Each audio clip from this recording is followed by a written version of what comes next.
Welcome to మనం TV. నేను మీ పవన్ బేస్వాడ్. 25 సంవత్సరాల క్రితం మహారాష్ట్రలోని జల్గావ్ రైల్వే స్టేషన్ సమీపంలో ఓ చెత్త కుప్పలో ఒక చిన్న పాప కనిపించింది.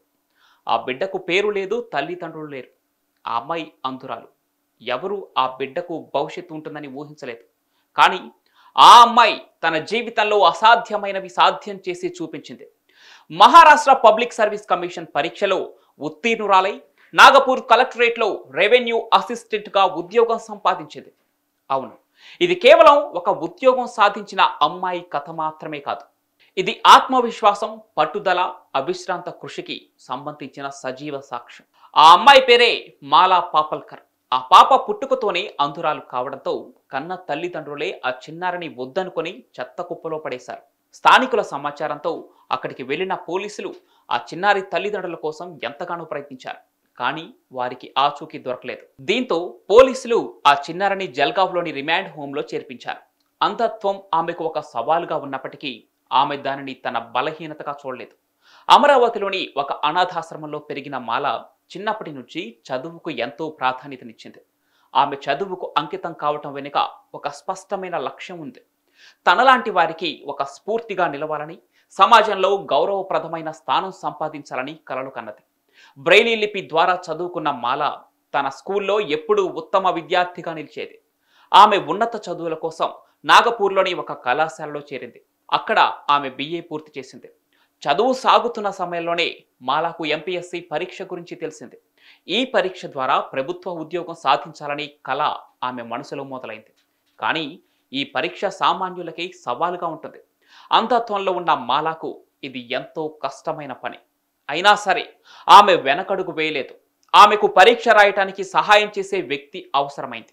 అలాగే చదువుకు సంబంధించిన మెటీరియల్ను ఆడియో ఫార్మాట్లో సేకరించడం, బ్రెయిలీ పుస్తకాలను ఉపయోగించడం వంటివి ఆమె చేసింది. JAWS వంటి స్క్రీన్ రీడర్ సాఫ్ట్వేర్ను ఉపయోగించి ఆమె ఇంటర్నెట్ ఆధారంగా సమాచారం సేకరించింది. స్నేహితులు, ఉపాధ్యాయులు కూడా ఆమెకు కొన్ని పుస్తకాలను ఆడియో రూపంలో మార్చి ఇచ్చారు. ఇలా రోజు గంటల తరబడి చదివేది మాల. ఆమె సమయాన్ని చాలా క్రమబద్ధంగా వినియోగించుకునేది. MPSC పరీక్షకు సంబంధించిన సిలబస్ను ఆమె లోతుగా అధ్యయనం చేసింది. హిస్టరీ, పాలిటిక్స్, జాగ్రఫీ అన్ని విషయాలను ఆమె ఆడియో లేదా బ్రెయిలీ లిపి ద్వారా నేర్చుకుంది. ఆమెకు పరీక్ష రాయటంలో స్క్రైబ్ సహాయం అవసరం కావడంతో ఆమె ఒక వ్యక్తిని ఎంచుకుంది. ఎందుకంటే స్క్రైబ్తో సమన్వయం లేకపోతే పరీక్షలో విజయం సాధించడం అతి కష్టం. దీనిపై కోర్టులు కూడా అంధ విద్యార్థులకు తమ ఇష్టమైన స్క్రైబ్ను ఎంచుకునే హక్కు ఉందని తీర్పు వెలువరించాయి. ఇది మాలాకు సహాయకరంగా మారింది. అనేక సవాళ్లను ఎదుర్కొన్న మాల MPSC పరీక్షలో ఉత్తీర్ణత సాధించింది. ఆమె కష్టం ఫలించింది. నాగ్పూర్ కలెక్టరేట్లో రెవెన్యూ అసిస్టెంట్గా ఉద్యోగం పొందింది మాల. ఈ విజయం ఆమె జీవితంలో ఒక కొత్త అధ్యాయాన్ని ప్రారంభించింది. ఆమె కథ సమాజంలోని అనేక మందికి స్ఫూర్తినిచ్చింది. మాలా కథ కేవలం ఒక పరీక్షలో గెలవటం గురించి కాదు. ఇది సమాజం ఆమెను విడిచిపెట్టినా ఆమె తనను తాను విడిచిపెట్టకపోవడం గురించి తెలిపే కథ. ఈరోజు మాలా పాపల్కర్ ప్రతి ఒక్కరికి ఒక రోల్ మోడల్. ఆమె అంధత్వం తన లక్ష్యాలకు అడ్డంకిగా లేదని నిరూపించింది.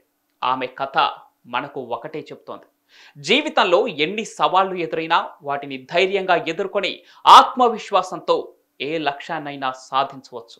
ఇక ఈ కథ విన్న తర్వాత మీ అభిప్రాయాలను కామెంట్ల రూపంలో తెలియజేయండి. ఇలాంటి మరెన్నో నిజమైన జీవిత కథల కోసం మనం టీవీని సబ్స్క్రైబ్ చేసుకోండి.